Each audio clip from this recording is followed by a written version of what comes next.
guys, this is a what do you call it? A VR response thing to JL76 gaming. Now John was asking, what was he asking? Games not as good as you remember. Now what's interestingly, the game that John picked to play when he was making this video was, what was it, Porsche Challenge on the PS1, or the PlayStation as I like to call it. Now the PlayStation is probably, rather than games that I don't think are as good, this is probably more a system that I don't think is as good as I remember. I've mentioned it before. I think the biggest problem for me with the PlayStation and even the Sega Saturn, these two machines were really the sort of first generation polygon consoles. You know, they really were. I mean, prior to the PlayStation, what did we have? We obviously had 16-bit. We had PCs kind of thing, but you know, we'd gone from like the 16-bit, what do you call it? Sega Mega Drive, Nintendo, Super Nintendo. These are all really flat 2D sprite-based games, and suddenly we had this grey slab of plastic called the PlayStation. It was running stuff like Arcade Ridge Racer, you know, looked absolutely amazing. And don't get me wrong, for its time, it really looked incredible. It really did. I mean, you couldn't have failed to be impressed with the PlayStation. And impressed I really was. I mean, I had mine for a good number of years. But when did I sell mine? Oh, I couldn't even tell you. I mean, I got rid of my PlayStation years ago. I had a stack of games, so I got rid of it years ago. And then it was a machine when I started sort of picking up consoles and computers again. It was one of my mates gave me. He still had his PlayStation 1 up in the loft, still got the box for it. So I got given that for nothing. It's got a chip in it, got tons of copied games. I mean, obviously you can't buy games for it now, you know, brand new.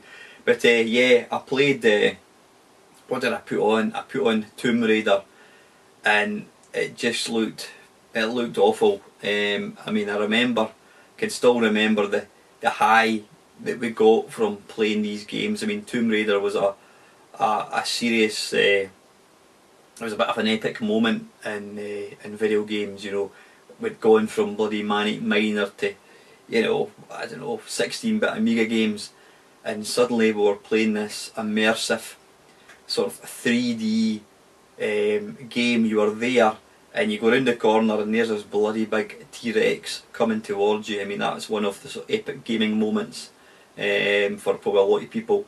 But I have to say, it's really, really aged badly. I actually struggle to play many games in the PlayStation, I really do. I mean, I dare say if I was to just concentrate and just using that system for the next 2-3 months, I would soon get used to it. But we're being absolutely ruined, spoiled with stuff like, I mean, even there was a massive jump from like the PlayStation to the PlayStation 2. You know, you didn't have the jaggies, pop-ups weren't so prevalent.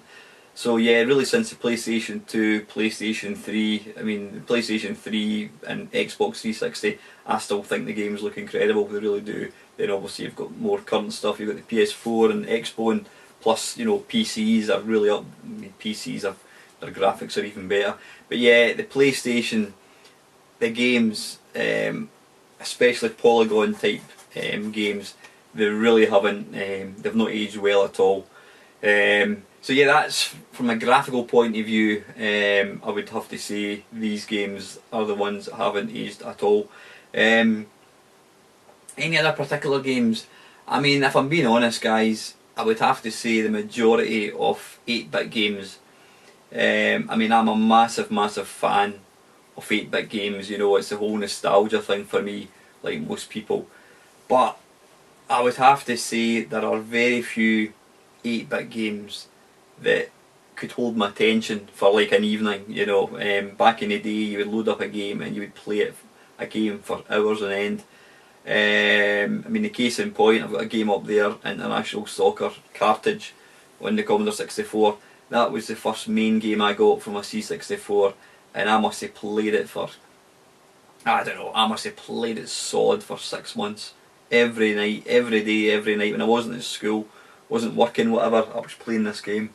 Um, yeah, and you know, looking back at these games now, I would really struggle to play for any more than sort of 5-10 minutes. I mean, I also play a lot of these games in mashups, and yeah, good fun playing it for a short time. But I would be struggling to play any of them for any longer than that. I mean, games that I remember fondly, and I'd still put them up there as my favourite games. Things like Bruce Lee. Bruce Lee, it was an epic game, but you know, playing it now, it's you can see the game for what it is. It's a simple sprite-based game. You know, it's quite a simple game, running along platforms, pressing fire button to punch or kick somebody. Don't get me wrong, guys. I mean, it was an incredible game for its time. It really was, and it's one that I love. I love it to bits. But you know, playing it now, it's hard work. It really is, and I kind of hate myself for saying that. But games like that just haven't worn well at all. I think that's it, guys. I can't think of any other game that I've gone back to and thought that's awful. I mean, there's still some games on the Commodore Amiga, things like Sensible Soccer. I still play that. These are still awesome. They haven't aged at all, and I think that's why like things like a lot of the games on the SNES and the Mega Drive, they've not aged badly, because these games primarily did 2D games, two-dimensional sprite-based games, and things have never moved on from sort of sprite-based games. So a SNES game still looks as impressive as it did, or still looks as impressive today as it did back in 1991. I suppose you've got some of these indie games coming out in the sort of current generation consoles, you know, platform games, and they're all done with kind of artwork. But I still prefer the original kind of sprite-based ones. But anyway, I'm kind of waffling a wee bit, guys, and this is not the Friday Waffle. That is tomorrow. So yeah, that is it. What systems or what games aren't as good as you remember? I would say pretty much all of the PlayStation and Sega Saturn games, although saying that, I didn't actually play the Sega Saturn that much, so I can't really comment too much. And it goes for the N64. I have to say the N64, especially the LCD TVs, looks pretty abysmal, and that's why I'm considering selling it with the EverDrive. So anyway, guys, hope you enjoyed watching it, and as usual, thanks for watching.